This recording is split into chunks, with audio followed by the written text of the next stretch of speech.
Hello friends, this is Jitendra Kabir and welcome to JK learning point.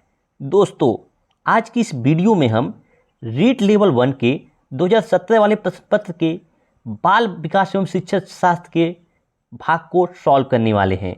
इसमें हम child development and pedagogy के 30 प्रश्नों को हल करेंगे। तो चलिए शुरू करते हैं।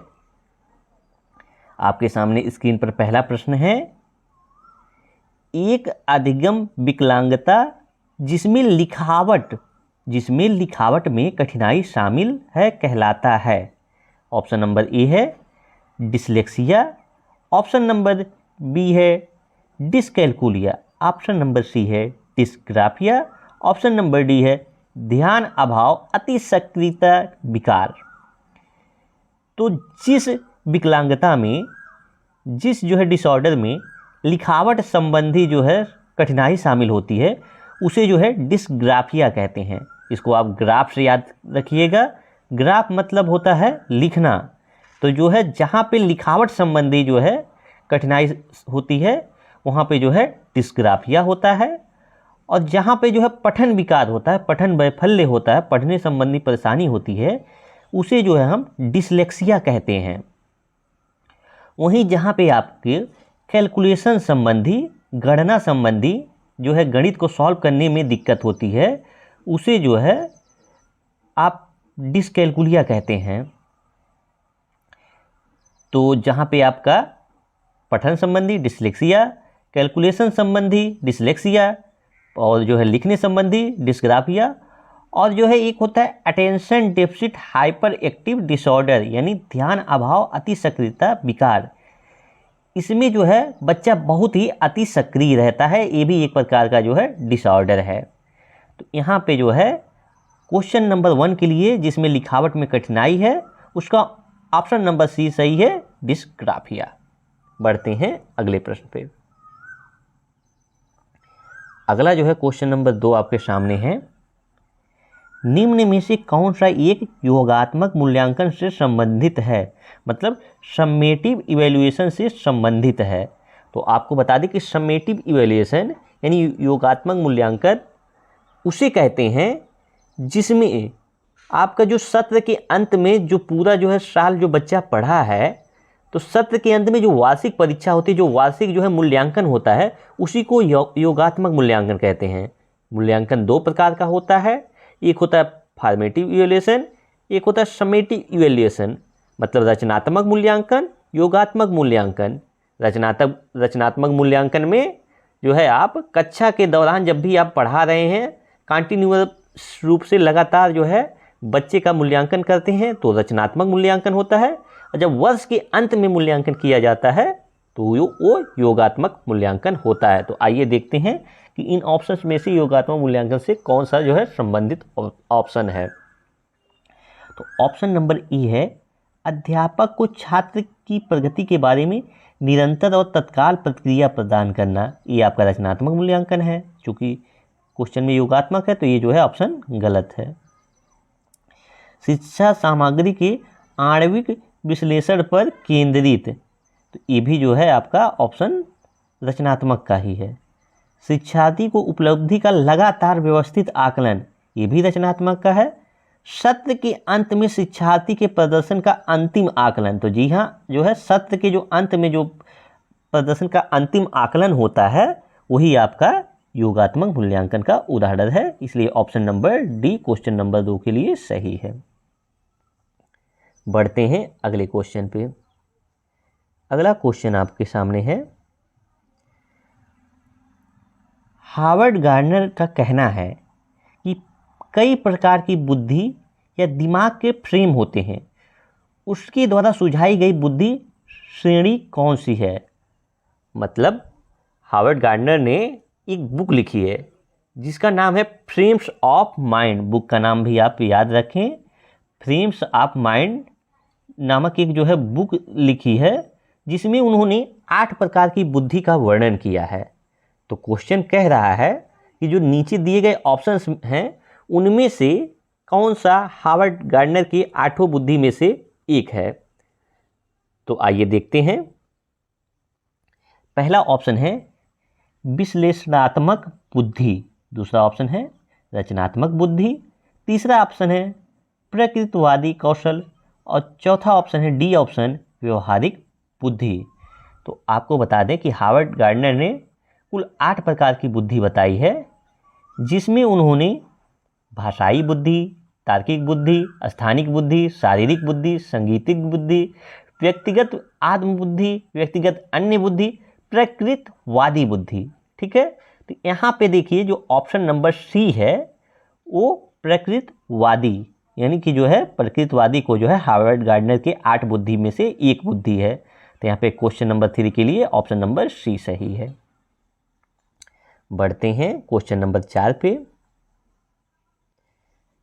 क्वेश्चन नंबर 4 आपके सामने है, हमारे देश में कई बच्चे एक से अधिक भाषा बोलते हैं, निम्न में से पता लगाएं कि 2 भाषाओं को बोलने की क्षमता वाले बच्चों के लिए सही लाभ है।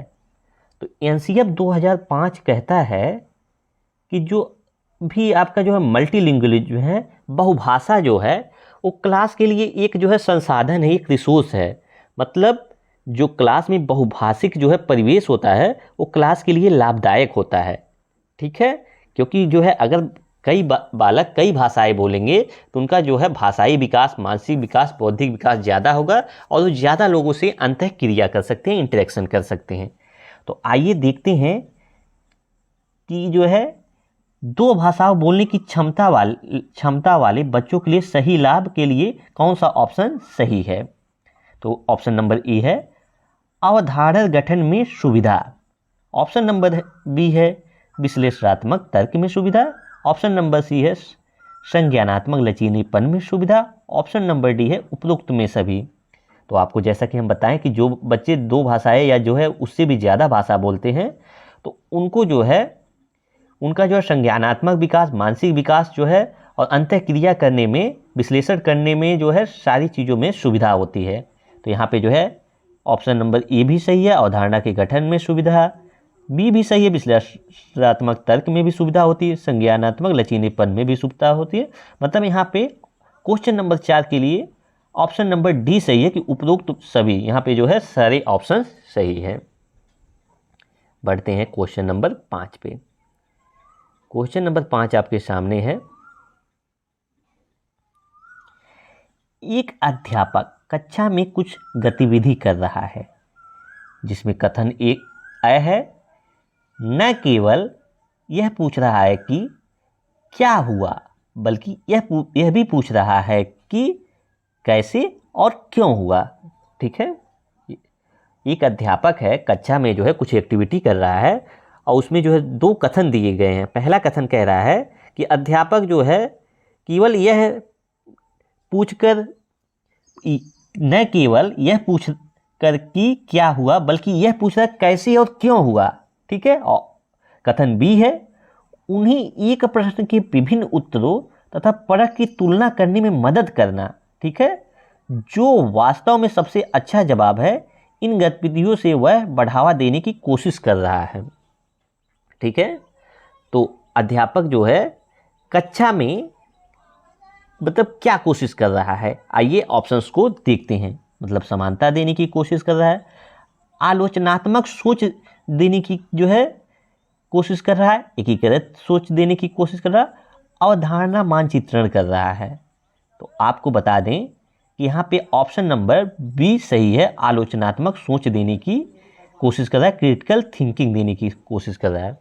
क्रिटिकल थिंकिंग, आलोचनात्मक सोच जो है इसका अर्थ होता है निष्पक्ष सोच।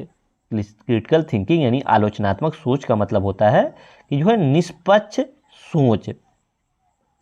आप जो है किसी भी जो है पहलू के आप जो है क्या उसके लाभ हैं, क्या हानि है, क्या अच्छाई है, क्या बुराई है, सारी चीज़ों का जो है ब्यौरा देना ही निष्पक्ष सोच यानी क्रिटिकल थिंकिंग, आलोचनात्मक सोच कहा जाता है। ठीक है, तो यहाँ पे बच्चा जो टीचर जो है बच्चों में आलोचनात्मक सोच का जो है विकास करना चाहता है। तो बढ़ते हैं क्वेश्चन नंबर 6 पे। क्वेश्चन नंबर 6 है, सकारात्मक और नकारात्मक उत्तेजनाएं या घटनाएं छात्र के व्यवहार को प्रेरित कर सकते हैं। कौन सा मनोवैज्ञानिक परिप्रेक्ष्य इस तरह से प्रेरणा की व्याख्या करते हैं?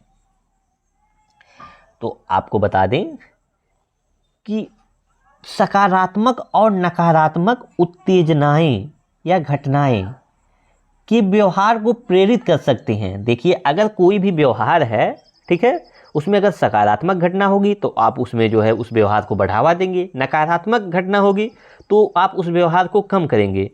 तो इसमें जो है व्यवहारवादी इस परिप्रेक्ष्य की जो है व्याख्या करते हैं, इससे प्रेरणा लेने की व्याख्या करते हैं। तो यहाँ पे जो है क्वेश्चन नंबर 6 के लिए ऑप्शन नंबर बी सही है, व्यवहार। ठीक है, बढ़ते हैं क्वेश्चन नंबर 7 पे।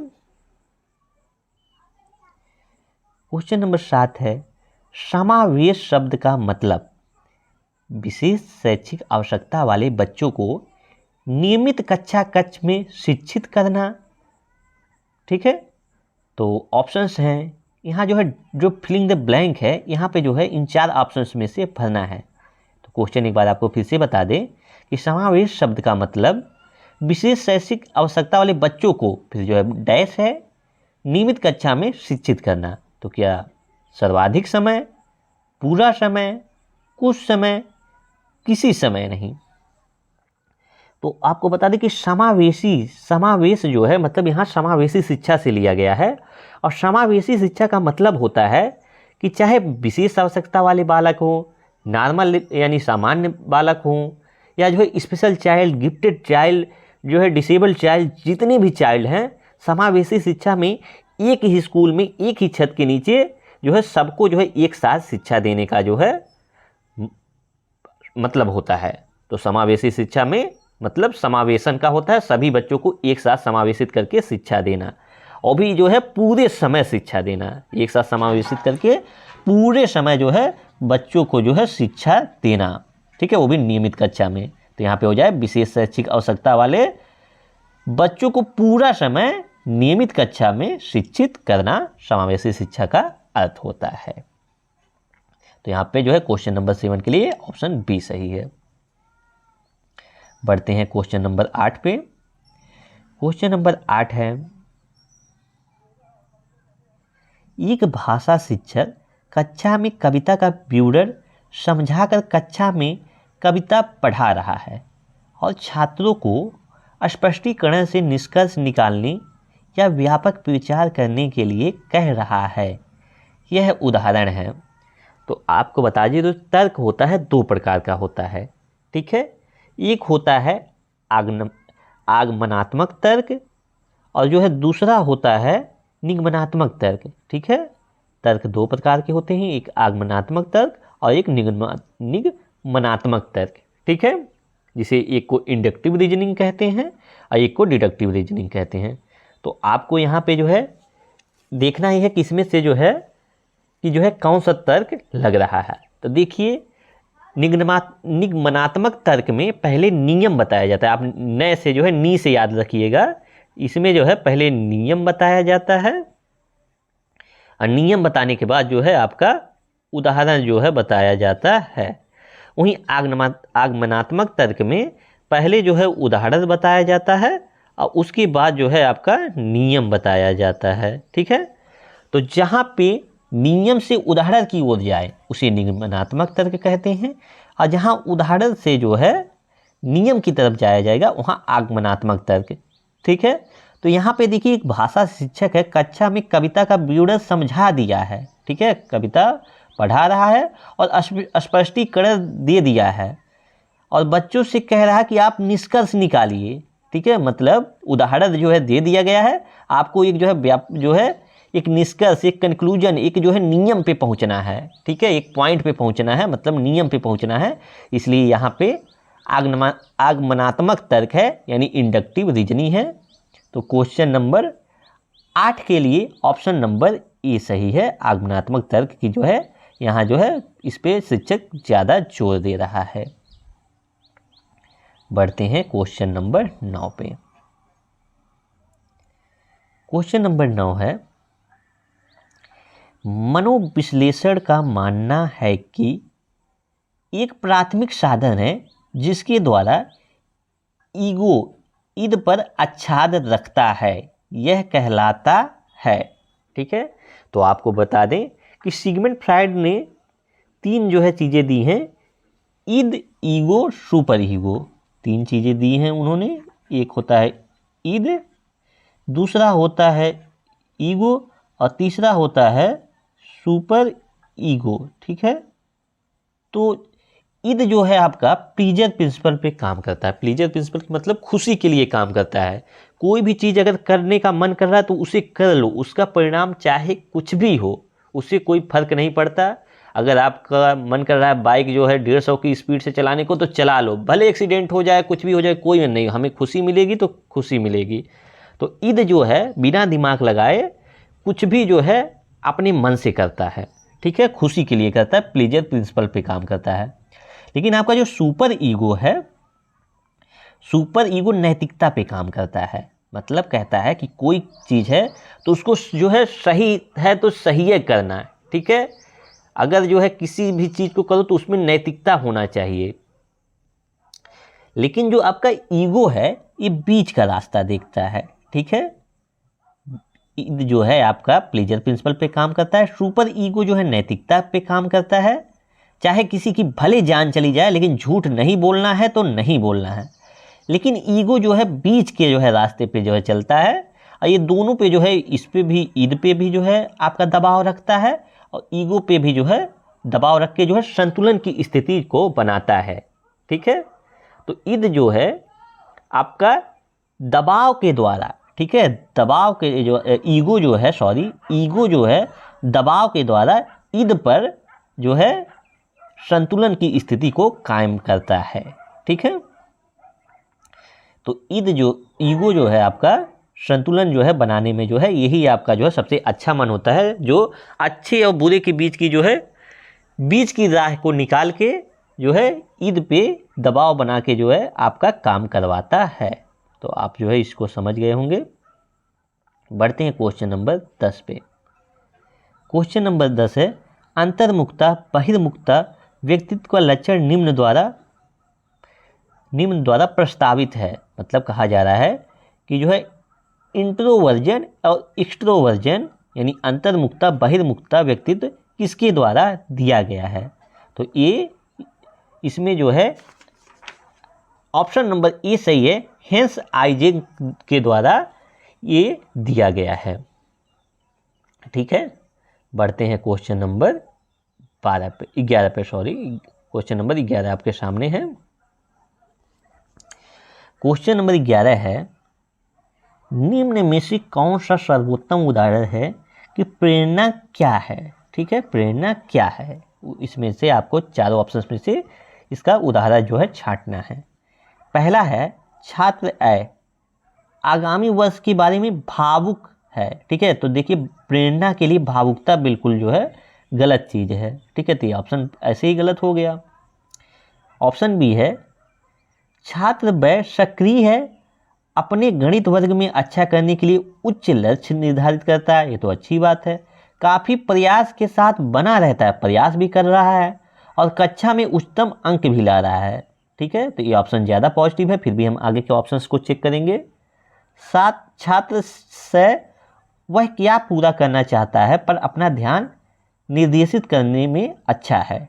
ठीक है, ये भी उतना पॉजिटिव नहीं है, क्योंकि सिर्फ जो है ध्यान निर्देशित करने से कुछ नहीं होता।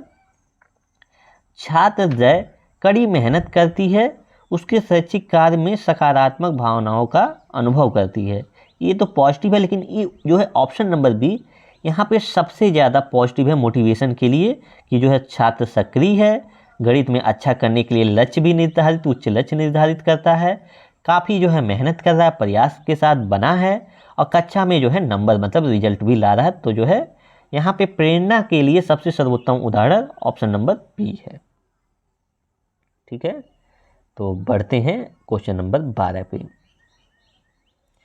क्वेश्चन नंबर 12 है, यह बाह्य प्रेरणा यदि बाह्य प्रेरणा एक अंत की युक्ति है तो आंतरिक प्रेरणा, ठीक है, तो आपको बता दें कि यदि बाह्य प्रेरणा एक अंत की युक्ति है तो आंतरिक प्रेरणा अपने आप में एक अंत है। ठीक है, अपने आप में एक अंत है।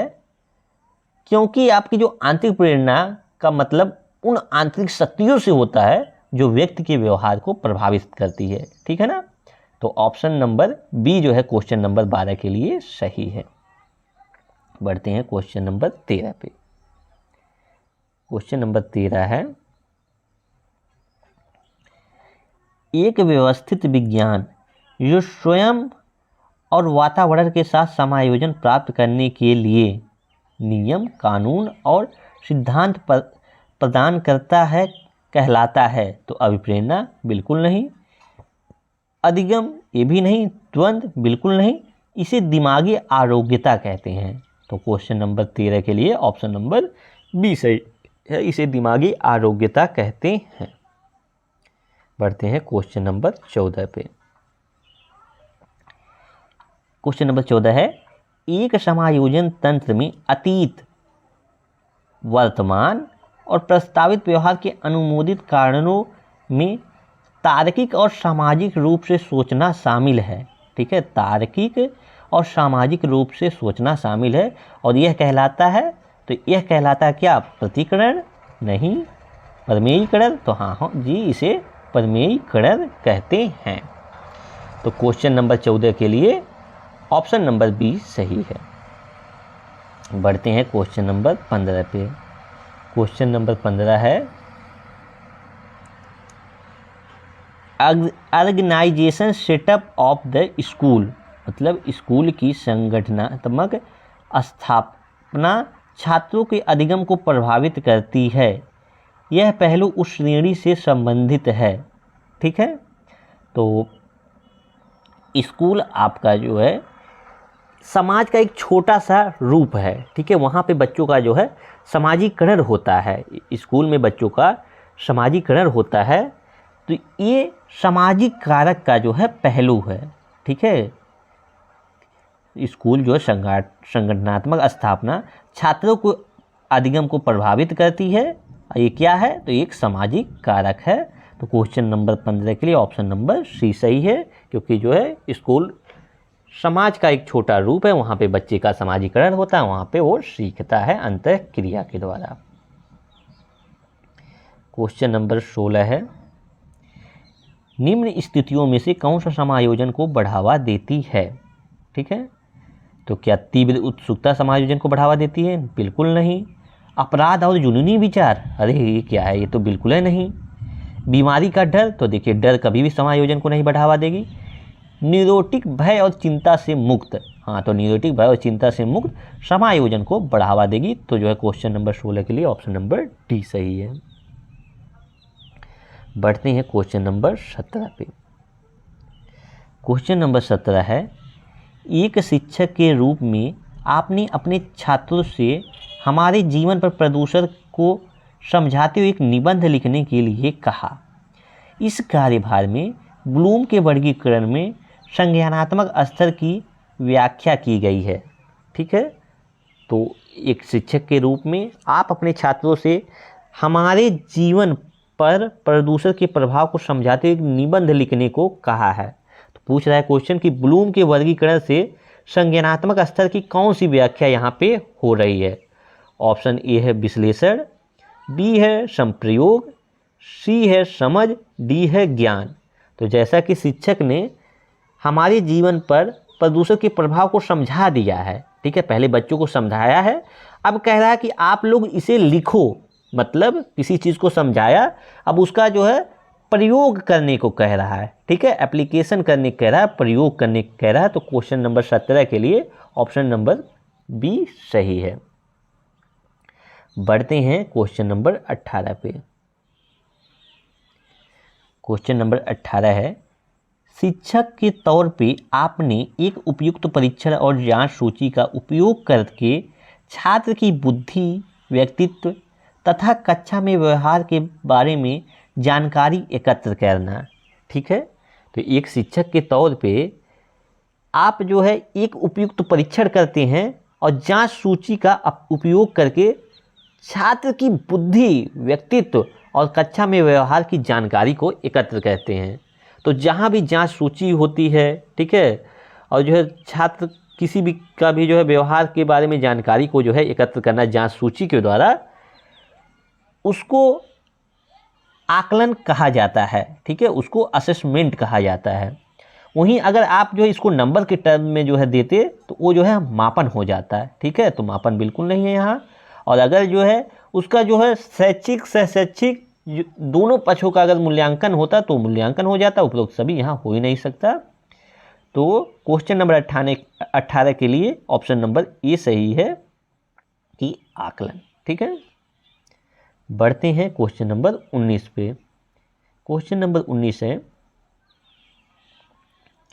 कौन सा प्रक्षेत्र ब्लूम के वर्गीकरण में नामित नहीं है? मतलब जो है 4 ऑप्शन दिए गए हैं, उनमें से पूछ रहा है कि कौन सा ऐसा ऑप्शन है जो ब्लूम के टेक्सोनॉमी में शामिल नहीं है।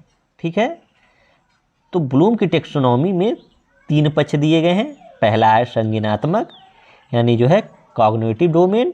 दूसरा है आपका अफेक्टिव डोमेन, ये भी शामिल है। साइकोमोटर, ये भी शामिल है। ठीक है, तो यहाँ पे संज्ञानात्मक भी शामिल है, भावात्मक शामिल है, और जो है मनोप्रेरणात्मक भी शामिल है। लेकिन जो है क्रियात्मक जो है उनके जो है मेन डोमेन में शामिल नहीं है। ठीक है, तो यहाँ पे जो है ब्लूम की टेक्सोनॉमी में क्रियात्मक जो है नामित नहीं है। ठीक है, ब्लूम के वर्गीकरण में, तो यहाँ ऑप्शन नंबर बी सही है। बढ़ते हैं क्वेश्चन नंबर 20 पे। क्वेश्चन नंबर 20 है, निम्नलिखित में से कौन सा राष्ट्रीय पाठ्यचर्या 2005 ढांचे में मार्गदर्शक सिद्धांत नहीं है? मतलब एनसीएफ 2005 में मार्गदर्शक जो है सिद्धांत नहीं है। ठीक है, तो आइए देखते हैं ऑप्शंस क्या हैं। स्कूल से बाहर जीवन को जोड़ना, तो बिल्कुल एनसीएफ कहता है कि स्कूल को उनके घर के जीवन, बाहरी जीवन से जो है स्कूल के जो है ज्ञान को जोड़ा जाए। तो यहाँ पे जो है नहीं पूछा है, तो इस चीज़ को ध्यान देना है। तो यहाँ पे ये तो करना ही होता है, तो ये ऑप्शन गलत हो गया इस हिसाब से। परीक्षा को अधिक लचीला और कक्षा जीवन में एकीकृत करना, बिल्कुल ये भी करना होता है, लेकिन जो है यहाँ पे गलत ऑप्शन ढूंढना है हमें। अधिगम को रटना विधि से सुविधाजनक बनाना, तो बिल्कुल एनसीएफ ऐसा बिल्कुल नहीं कहता कि जो है इसको रटिए। ठीक है, तो यहाँ पे राष्ट्रीय पाठ्यचर्या 2005 ढांचे में मार्गदर्शक सिद्धांत नहीं है, तो वह जो है रटना विधि बिल्कुल जो है अपनाना नहीं है हमें। ठीक है, तो ऑप्शन नंबर सी यहाँ पे सही है। और जो है ऑप्शन नंबर डी भी फिर भी देख लेते हैं। पाठ्य पुस्तक केंद्रित रहने के बजाय बच्चों के समग्र विकास के लिए समृद्ध पाठ्यचर्या प्रदान करना, तो बिल्कुल जो है आपका जो पाठ्य पुस्तक है, किताबें हैं, वो जो है ज्ञान का एकमात्र साधन नहीं है, तो उसी पे एकदम केंद्रित रहना नहीं चाहिए। आपको जो है लर्निंग इनरिच इन्वायरमेंट का जो है निर्माण करना है कक्ष में। ठीक है, तो बढ़ते हैं क्वेश्चन नंबर 21 पे। क्वेश्चन नंबर 21 है, शुरू में एक बच्चा अपनी पूरी हथेली का उपयोग करके वस्तु को पकड़ता है। ठीक है, धीरे धीरे वृद्धि और विकास के रूप में बच्चा उंगलियों और अंगूठे का उपयोग करके वस्तु को उठाने के लिए करता है। इस प्रगति को कहते हैं। तो आपको बता दें कि जो है विकास का जो है 2 दिशा का जो है सिद्धांत बताया गया था। एक था कि जो है विकास आपका सर से पैर की ओर आता है। ठीक है, और दूसरा सिद्धांत ये था कि विकास जो है आपका केंद्र से किनारों की तरफ जो है सेंटर से पेरीफेरी की तरफ जाता है। तो जब सर से पैर की ओर जाता है तो उसे हम जो है सिफेलोकाउडल कहते हैं, और जब केंद्र से जो है आपका किनारों की तरफ जाता है तो उसे हम प्रॉक्सिमो डिस्टल कहते हैं। तो यहाँ पे जो है आपका पहले हथेली से पकड़ रहा है, फिर उंगलियों से पकड़ रहा है, फिर अंगूठे से पकड़ रहा, मतलब केंद्र से किनारों की तरफ जो है बच्चा यहाँ पे बढ़ रहा है। तो इसलिए यहाँ पे ऑप्शन नंबर बी यहाँ पे सही है कि इसको जो है हम प्रॉक्सिमो डिस्टल कहते हैं। ठीक है, फिर भी ऑप्शंस को एक बार पूरा चेक करते हैं। तो ऑप्शन नंबर ए सिफेलोकाउडल, तो ये तो सर से पैर की तरफ होता है, तो ये तो बिल्कुल नहीं है। ठीक है, प्रॉक्सिमो डिस्टल प्रगति, तो हाँ यहाँ पे यही ऑप्शन नंबर बी सही है। व्यापक से विशिष्ट की ओर, देखिए जो है जनरल टू स्पेसिफिक, पहले जो है सामान्य क्रियाएं करना फिर विशिष्ट क्रियाएं करना, तो ऑप्शन नंबर सी भी सही है। अनियमित प्रगति, तो ये बिल्कुल नहीं।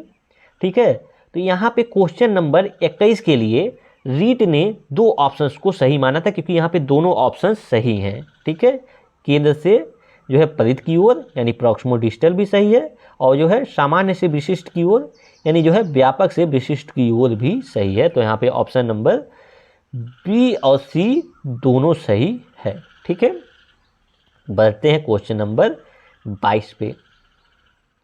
क्वेश्चन नंबर 22 है आपके सामने। बच्चे के विकास में को अक्सर शारीरिक, संज्ञानात्मक, भावात्मक और सामाजिक जैसे 3 व्यापक क्षेत्र में विभाजित किया जाता है। ठीक है, और विकास प्रक्रिया इन क्षेत्रों में कहाँ तक संबंधित है। ठीक है, तो विकास के जो बच्चे का जो विकास होता है उसे जो है शारीरिक, संज्ञानात्मक और भावात्मक, सामाजिक जैसे 3 व्यापक क्षेत्रों में आपको विभाजित किया गया है। तो उसके लिए जो है 4 ऑप्शन दिए गए हैं कि इसमें से कौन सा इन जो है तीनों क्षेत्रों के लिए सही ऑप्शन है। तो अन्य को प्रभावित किए बिना स्वतंत्र रूप से विकसित होते हैं। तो जैसा कि आपको हम बताए हैं कि विकास के सारे आयाम एक दूसरे से जुड़े हुए होते हैं और जो है एक दूसरे को प्रभावित करते हैं। ठीक है, अगर जो है किसी व्यक्ति के शरीर में दिक्कत है तो उसके संज्ञानात्मक पे भी असर पड़ेगा, अब जो है बुद्धि पर भी असर पड़ेगा, और उसकी भावनाएं भी जो है दिक्कत में रहेंगी। अगर कोई व्यक्ति के शरीर में दिक्कत है तो जो है उसका जो भावना है वो उस टाइम दुख का भावना रहेगा और समाज में भी अच्छे से नहीं रह पाएगा। तो मतलब विकास के सारे आयाम एक दूसरे को प्रभावित करते हैं। ठीक है, तो यहाँ पे ये कह रहा है कि अन्य को प्रभावित किए बिना स्वतंत्र रूप से विकसित होते, तो ऑप्शन गलत है। एक एकीकृत और समग्र प्रकार से विकसित होते हैं। तो जी हाँ, विकास के सारे आयाम एक दूसरे से जुड़े होते हैं, एकीकृत होते हैं और जो है एक दूसरे से मिलजुल कर समग्र रूप से विकसित होते हैं। ठीक है, तो क्वेश्चन नंबर 22 के लिए ऑप्शन नंबर बी सही है। बढ़ते हैं क्वेश्चन नंबर 23 पे। क्वेश्चन नंबर 23 है, एक बच्चा जो एक विशेषता जैसे मौखिक क्षमता में उच्च या निम्न है, ठीक है, मौखिक क्षमता में उच्च या निम्न है, तो बाद की उम्र में भी रहेगी। ठीक है, एक बच्चा है जिसकी मौखिक क्षमता, बोलने की क्षमता, अभिव्यक्त की क्षमता बहुत अच्छी है और बाद में जो है या तो मतलब या तो उच्च है या तो निम्न है। ठीक है, तो बाद में जो है क्या रहेगा, मतलब बाद में उच्च हो जाएगा या निम्न हो जाएगा। तो आपको बता दें कि जो विकास होता है, जो डेवलपमेंट होता है, वो जो आपके हेरिडिटी यानी आनुवंशिकता और इन्वायरमेंट का जो है गुणनफल होता है। मतलब विकास आपका आनुवंशिकता और वातावरण का गुणनफल होता है, ऐसा जो है वुडवर्थ ने कहा है। ठीक है, यही सत्य भी है। तो अगर बच्चा मौखिक क्षमता में उच्च या निम्न है तो आगे जैसा उसको जो है, जैसे उसके जीन्स होंगे और जैसे उसका वातावरण मिलेगा वैसे ही बच्चे का विकास होगा, वैसे ही जो है आगे भी उसकी मौखिक क्षमता रहेगी। तो क्वेश्चन नंबर 23 के लिए ऑप्शन नंबर डी सही है। ठीक है, कि जैसा आनुवंशिकता, जैसा वातावरण दोनों उसको मिलेगा, उसी तरह की मौखिक क्षमता में उच्च या वो निम्न होगा। तो बढ़ते हैं क्वेश्चन नंबर 24 पे। क्वेश्चन नंबर 24 है, अधिगम में उपयोग और अनुप्रयोग के नियम को भी कहा जाता है। ठीक है, तो इसको क्या कहा जाता है? प्रभाव का नियम यानी लॉ ऑफ इफेक्ट, श्रम का नियम लॉ ऑफ एक्सरसाइज, प्रबलन का नियम लॉ ऑफ रिइंफोर्समेंट, इनमें से कोई नहीं, मतलब नन ऑफ दीज। ओके, तो अधिगम में उपयोग और अनुप्रयोग के नियम को लॉ ऑफ एक्सरसाइज यानी श्रम का नियम कहा जाता है। तो क्वेश्चन नंबर 24 के लिए ऑप्शन नंबर बी सही है। बढ़ते हैं क्वेश्चन नंबर 25 पे। क्वेश्चन नंबर 25 है, पावलोव के प्रयोग में कुत्ता न केवल मांस प्रदाता के मांस सीधे मुंह में रखने से लार टपकाता है, किंतु इससे पहले भी, अर्थात जब सीढ़ियों से नीचे आने वाले प्रशिक्षक के कदमों की आवाज़ सुनता है, इस संवृत्त को कहा जाता है। मतलब एक कुत्ता है तो जो उसका मालिक है, जो उसका ट्रेनर है, उसको जब मांस देता है, मतलब खाने को उसके मुंह में, तब तो लार टपकाता ही है, लेकिन कुछ दिन बाद उससे पहले जब वो सीढ़ियों पर जो है उसका जो है ट्रेनर रहता है, जब सीढ़ियों पर आता है तभी से उसके मुंह में से लार टपकने लगता है। तो इस जो है क्रिया को क्या कहा जाता है? तो इस क्रिया को अनुकूलित उत्तेजना कहा जाता है। ठीक है, कंडीशंस रिफ्लेक्स इसको कहा जाता है। इसका जो है आपको जो है पावलोव का क्लासिकल थियरी यानी शास्त्रीय अनुबंधन का सिद्धांत याद होगा कि जो है भोजन देने से पहले घंटी बजा के भोजन दिया जाता था, और उसके बाद जो है बाद में सिर्फ घंटी जब पावलोव जी बजाते थे तभी जो है कुत्ते के मुंह से लार टपकने लगता था बिना भोजन के भी। तो वही चीज़ यहाँ पे भी है। तो यहाँ पे जो है ऑप्शन नंबर सी सही है कि इसे अनुकूलित उत्तेजना कहा जाता है। बढ़ते हैं क्वेश्चन नंबर 26 पे। और अगर ये वीडियो आपको जो है अच्छी लग रही है तो प्लीज़ चैनल को सब्सक्राइब कर लीजिए। बढ़ते हैं क्वेश्चन नंबर 26 पे।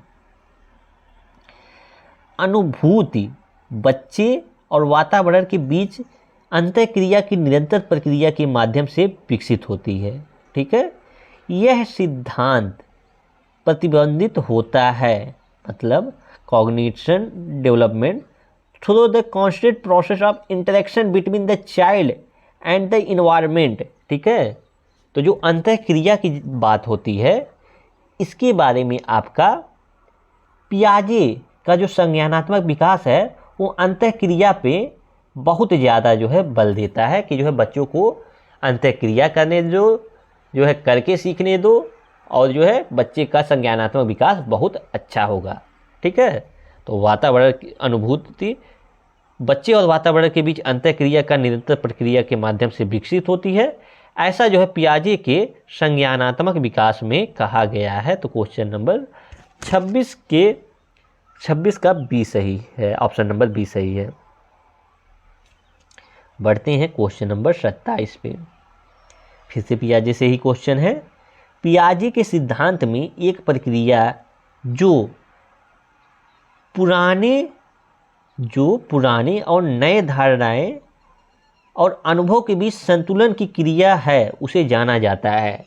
तो पियाजे के अनुसार जो है जो नया ज्ञान होता है और जो पुराना ज्ञान होता है उसके संबंध में उन्होंने कहा है कि जो पुराना ज्ञान होता है उसको हमेशा जो है नए ज्ञान के द्वारा अपडेट किया जाता है। ठीक है, और इस क्रिया को उन्होंने संतुलन की क्रिया से, जैसे मान लीजिए आपने किसी चीज़ को देखा, मान लीजिए जैसे पियाजे कहे हैं कि एक बच्चा है, उसने जो है एक जो है काली बिल्ली को देखा है। ठीक है, एक बिल्ली देखी, उसके 4 पाँव हैं, पूँछ है, सर है, उसने बिल्ली को देखा है। ठीक है, लेकिन बाद में जब वो एक जो है 4 पाँव वाले जो है बड़े जानवर को देखा, मतलब कुत्ते को देखा, तो उसे लगा कि ये भी जो है बड़ी बिल्ली है, वो छोटी बिल्ली थी, ये बड़ी बिल्ली है।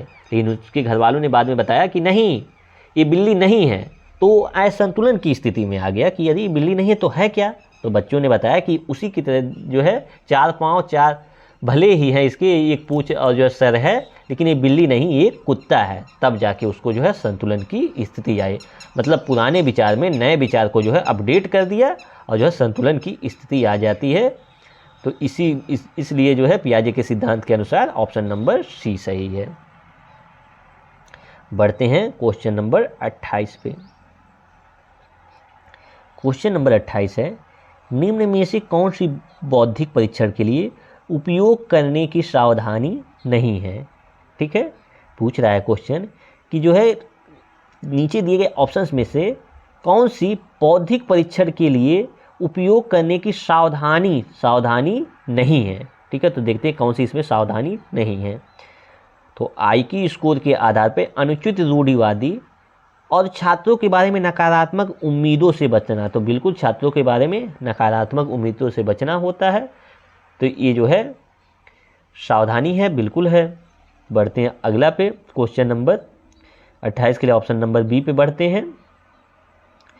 बुद्धि का व्यक्तिगत आकलन परीक्षक और छात्र के बीच एक संरचित बातचीत, मतलब individual assessment of intelligence is structured between the examiner and student. Okay, तो कह रहा है कि जो बुद्धि का व्यक्तिगत आकलन है वो परीक्षक और छात्र के बीच एक संरचित बातचीत के माध्यम से हो।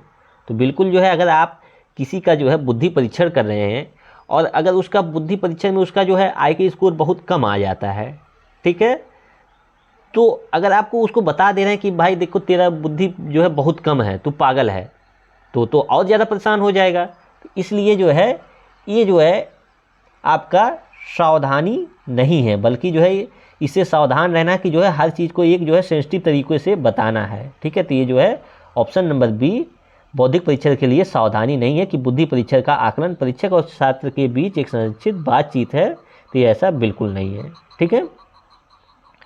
फिर भी जो है आगे के ऑप्शंस को देख लेते हैं।